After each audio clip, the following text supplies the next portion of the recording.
Hello everyone, welcome back to Favorite Trek Moments. Today we're going to be looking at an episode from the second season of the original series called The Ultimate Computer. In this episode, the Enterprise has been chosen to test the new M5 computer, which is designed to be able to control the starship without the need for a crew. However, unfortunately, tests do not go as planned. The M5 takes over the Enterprise, and during war games with 4 other Constitution-class ships, the M5 controls the Enterprise to the point of crippling one of the other ships and apparently killing the entire crew. However, there are still 3 starships left. And with Dr. Daystrom, the M5's creator, having suffered a nervous breakdown, it falls to Captain Kirk to try to convince the computer to self-destruct, since that is, of course, the captain's specialty. This unit must die.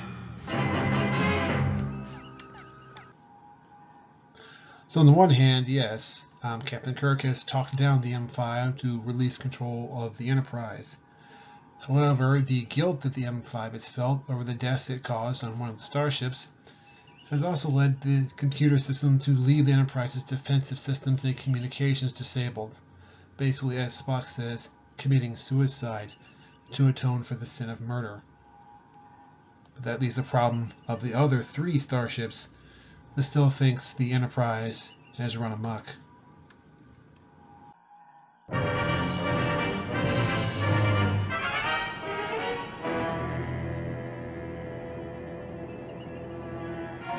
Phasers on target. And Commodore Wesley on the Lexington has sought permission from Starfleet, and they have granted to him the necessity of destroying the Enterprise in order to save the other starships, although they don't really know what's happened. So now Kirk has to have Spock and Scotty try to get their systems back online as quickly as possible. However, there's a snag. Systems coming back. I can give you power for the shield, sir. I need communications. Well, that'll take longer. Then cut power. Sir! Cut power. Keep those shields down. Now this is an odd tactic by Kirk. Those 3 starships are about to attack, but he wants to leave all his shields down. So what is Commodore Wesley going to do in response to this? Since obviously it could be a trap left by the M5. I'm going to take a chance he's not just laying a trap. Wesley to attack force. Captain. Break off attack. Do not fire. The Enterprise has dropped her shields. I repeat, hold attack. So Commodore Wesley, as an experienced Starfleet officer, instead of simply going ahead with the attack, has analyzed the situation and made what turned out to be the correct decision, even though he would have been fully justified based on what he knew of the situation of going ahead and simply destroying the Enterprise.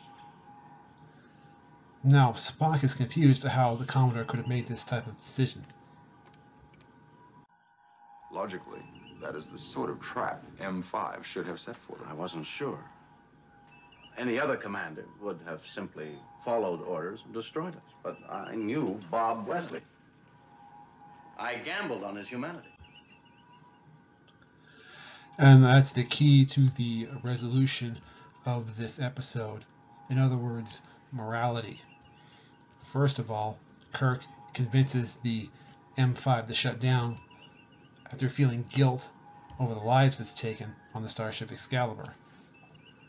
And then, on a more positive note, the day is ultimately saved when Commodore Wesley decides to make the compassionate choice instead of the more pragmatic one. And of course, Dr. McCoy feels compelled to comment on this compassion, always hoping to get a point over against Spock. His logical selection was compassion. Compassion.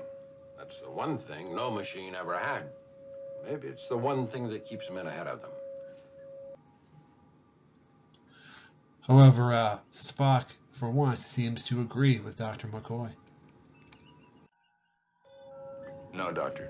I simply maintain that computers are more efficient than human beings, not better.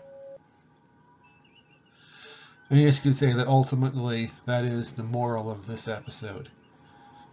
And while it was noble for Dr. Daystrom to try to create a computer system that could theoretically save lives, so that crews would not have to die on these dangerous Starship missions, turning control over to a computer like that actually turned out to be a wrong thing, and that it was the human compassion quality that a computer cannot have is what made the difference.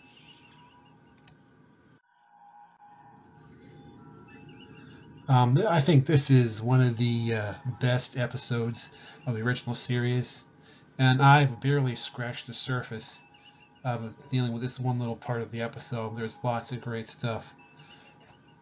So I encourage you to watch it if you've never seen it before, or if it's just been a while. I think you'll appreciate it. Thank you for joining me for this video. I hope you have a blessed day. And warp back to 2.